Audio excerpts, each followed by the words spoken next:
हर महादेव, जय भोलेनाथ। नमस्कार, मैं साधना पांडे मार्गदर्शन पे आपका स्वागत करती हूँ। दोस्तों, शुक्रवार को माँ लक्ष्मी का दिन कहा जाता है। शुक्रवार को आप हो सकता है कि कोई अन्य पूजा पाठ करते हो, कोई नियम पाल रखे हो कि जैसे कि मंत्र जपना इत्यादि इत्यादि बहुत सारी चीज़ें की जाती हैं जिससे माँ लक्ष्मी हमारे घर प्रसन्न होकर आए। लेकिन आज जो मैं नियम बताने जा रही हूँ आपको, उसमें ना तो आपको कोई मंत्र जपना है, ना ही कोई बहुत ज़्यादा मेहनत करनी है। लेकिन जो ये नियम मैं बताने जा रही हूँ, ये 100% आपकी जो समस्या है धन की, वो दूर करेगी। देखिए, नौकरी क्यों करते हैं? सबका एक उद्देश्य होता है कि हमारे घर में धन आए, पर्याप्त धन आए, जिससे हमारा भरण पोषण हो सके। यदि कोई आपका उधार लेकर के और दे नहीं रहा है, मतलब मेरे कहने का एक मोटे शब्दों में अर्थ समझिए कि यदि आपका कहीं पैसा फंसा हुआ है या फिर आपको कर्ज किसी को देना है, तो सबका उद्देश्य ये है कि हमारे घर में लक्ष्मी आए। तो ये जो उपाय है वो लक्ष्मी आने के लिए करना है। और सबसे अच्छी बात है कि जो लोग नहीं पढ़ पाते हैं कोई स्त्रोत, कोई मंत्र, वो इस उपाय को कर सकते हैं। इस उपाय को करना कब से है? तो इस उपाय को देखिए, मकर संक्रांति के बाद इस उपाय को जो शुक्रवार आएगा प्रथम, उससे शुरू कर दीजिएगा। मकर संक्रांति का मतलब ये नहीं कि आप इस वीडियो को बाद में देख रहे हैं तो फिर आपको ये उपाय, आप कृष्ण पक्ष, शुक्ल पक्ष, ये समझिए कि जो भी पक्ष आपको मिले उस पक्ष के शुक्रवार से आप ये नियम शुरू कर सकते हैं। अभी फिलहाल जो है खरमास का समय चल रहा है और कोई नया नियम या फिर नया काम हमें नहीं शुरू करना चाहिए, इसलिए मैं बता रही हूँ कि मकर संक्रांति के बाद से ये नियम आप अपने घर में पालन कर लीजिए। एक चीज़ तो मैं आपको यहाँ बता रही हूँ, नोट कर लीजिए इस चीज़ को कि माँ लक्ष्मी तो इतनी आएंगी कि आप जो है निहाल हो जाएंगे, आप इतने सक्षम हो जाएंगे कि जिसका कि मतलब आपको लगेगा कि जीवन बदल गया इस उपाय को करने से। करना क्या है? तो देखिए, जब नियम मैंने बात की है कि एक नियम बना ले, तो वो नियम जैसा है। तो नियम में करना ये है दोस्तों कि सबसे पहले तो शुक्रवार का दिन, एक दिन आप अपने घर में ये चीज़ नोट कीजिए कि आज शुक्रवार है। ये आपके दिमाग में आना चाहिए कि आज शुक्रवार है। तो आप कोशिश करें कि जो शुक्रवार का दिन हो, उस दिन घर की गृहिणी, यानी कि घर में आप ऑफिस जाए, जहाँ भी जाए, एक चीज़ ध्यान रखिए कि जब आप कपड़े वपड़े पहन लें तो आप परफ्यूम ज़रूर लगाएं। अब आपके दिमाग में चलेगा कि परफ्यूम और शुक्रवार का क्या मतलब है। देखिए, परफ्यूम लगाने से, यानी कि जो इत्र लगाने से हमारे शुक्र ग्रह मजबूत होते हैं। और एक चीज़ मैं बता दूं आपको, इस चीज़ को आप नोट कर लीजिए, जो भी जीवन में ऐश्वर्य का भोग करने वाला व्यक्ति है, सबके शुक्र मजबूत होते हैं। और आपको वही चीज़ आज यहाँ करना है। शुक्र मजबूत होंगे, धन आएगा, माँ लक्ष्मी की कृपा आपके ऊपर बरसेगी। तो अब करना ये है कि आपको परफ्यूम लगा करके जहाँ भी जाना है, घर पे भी रह रही हैं तब भी आप अपना जो है थोड़ा सा स्प्रे कर लीजिए, जिससे आपके शरीर से खुशबू आए। इससे क्या होता है, शुक्र मजबूत होता है। हो सके तो परिवार के सभी सदस्य जो है परफ्यूम का इस्तेमाल करें। दूसरी चीज़ जो करना है आपको, प्रति शुक्रवार आप अपने घर में खीर ज़रूर बनाएं। खीर किस चीज़ की बनानी है? तो साधारण सी जो खीर हमारे घर में बनती है चावल की, दूध की, वो खीर आप बना लीजिए। और देखिए, कोशिश कीजिए कि आप उसमें थोड़ा सा केसर डालें। ये काम आपको शाम को करना है। तो जाहिर सी बात है कि जब आप भगवान को भोग लगाने के लिए खीर बनाएंगे तो उसको किचन साफ सुथरा करके ही बनाइएगा, क्योंकि भगवान को भोग लगाना है हमें। जिन घरों में लड्डू गोपाल जी, ठाकुर जी को भोग लगाया जाता है, उन घरों में तो ऐसी कोई समस्या नहीं है, वो समझ ही सकते हैं आप।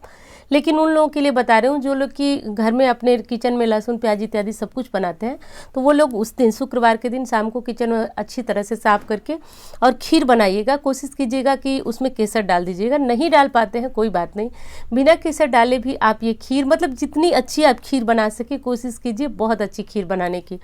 और जितनी अच्छी खीर आप बना लें, बना करके शाम को जब आप दीपक जलाती हैं, देखिए बहुत आसान उपाय मैं बता रही हूँ, लेकिन इतनी ये अचूक उपाय है कि इसको करने के बाद आप छोड़ेंगे नहीं, मुझे ये पता है। ये बात मैं आपको 100% दावा कर रही हूँ कि आप बताइएगा मुझे, आप छोड़ेंगे नहीं, ये मुझे पता है। तो आपको खीर बना करके और बहुत अच्छी तरह से खीर बनाकर ले जा करके माँ लक्ष्मी के सामने रखना है और एक दीपक जलाना है। दीपक घी का, तेल का, जैसा दीपक आप अपने घर के मंदिर में जलाते हैं बस जला दीजिए। जलाने के बाद अब आपको क्या करना है कि आपको वो खीर माँ लक्ष्मी से आंख बंद कर प्रार्थना करनी है कि हे माँ लक्ष्मी, आप जो है इस खीर को जो है प्रसाद को ग्रहण करें। और अकेले कभी भी माँ लक्ष्मी का आह्वान नहीं करना है, इस चीज़ का ध्यान रखें आप। जब भी आह्वान करना है तो माँ लक्ष्मी को गणेश जी के साथ ही आवाहन किया जाता है या फिर भगवान विष्णु के साथ। तो आज आप आवाहन करेंगे भगवान विष्णु के साथ, नारायण के साथ उन्हें बुलाएंगे। हे माँ लक्ष्मी, नारायण के साथ आप इस खीर को जो है भोग लगाइए माँ, ऐसे बोल करके। और 5 मिनट तक आपको आंखें बंद करके माँ की जो है कि उनकी प्रतिमा को ध्यान रखना है, उनके बारे में सोचना है कि वो आकर के खीर को ग्रहण कर रहे हैं। उसके बाद आचमन। आचमन क्या होता है कि आप थोड़ा सा पानी जो है लेकर के वहाँ, मतलब एक हस्त प्रक्षालन, यानी कि भगवान का हाथ धुलवाने का एक कार्य होता है। ऐसे थोड़ा सा पानी लेकर एक गिलास में जाएं और उसी पानी को गोला बना करके उठा लें खीर को। उठाने के बाद उस खीर को ले आकर के घर में जो बची हुई और खीर आपने बनाई है उस खीर में मिला लें।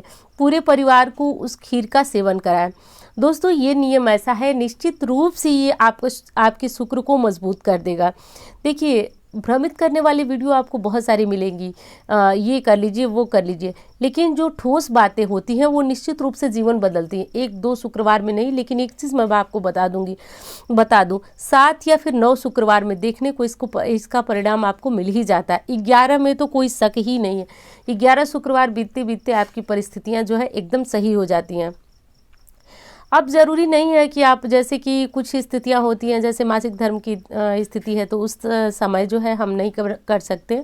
तो घर में कोई अन्य सदस्य है, पति है, बच्चे, अगर यदि वो बना सकते हैं तो खीर का भोग लगवाएं, और नहीं हो सकता है तो कोई बात नहीं, एक शुक्रवार छूट जाता है तो आप अगले शुक्रवार ये काम कर लें। लेकिन इस नियम को आप बिल्कुल भी ना छोड़ें, और फिर आप देखें कि आपका शुक्र कैसे मजबूत होता है, जीवन में किस प्रकार खुशियाँ आती है। और संभव हो तो आप अपने घर के मोबाइल में शाम को जब आप ये कार्य कर रहे हैं तो विष्णु सहस्त्र नाम का पाठ चला करके छोड़ दें और उसको सुनते रहें। दोस्तों, कहा जाता है कि विष्णु सहस्त्र नाम मात्र आपके घर के मोबाइल में चलता रहे। बड़ी छोटी सी बात है, ध्यान दीजिएगा, मोबाइल में चल रहा है, लेकिन वहाँ भी नारायण की कृपा हो जाती है। जहाँ पे आप कहीं सुन रहे हैं विष्णु सहस्त्र नाम, वहाँ भी माँ लक्ष्मी की कृपा हो जाती है, नारायण की कृपा होती है। शास्त्रों में तो यहाँ तक कहा गया है कि यदि विष्णु नाम लिया जाता है तो माँ लक्ष्मी दौड़ी आती हैं। तो विष्णु जी के सहस्त्र नाम ये चलाने से माँ लक्ष्मी की कृपा स्वतः ही हो जाती है। तो ये काम करें, और बड़ा आसान सा मैंने नियम बताया जो कि घर में कोई भी कर सकता है, और घर की मुखिया अगर महिला है तो वो ज़रूर करें। ये काम निश्चित रूप से असर दिखाता है। यदि वीडियो अच्छी लगे तो एक लाइक ज़रूर करें और चैनल को सब्सक्राइब जरूर करें। चैनल को सब्सक्राइब करने से आपको शास्त्रोक्त जानकारियाँ इस चैनल पर प्राप्त होंगी। तो उम्मीद करती हूँ वीडियो आपको अच्छी लगेगी। धन्यवाद।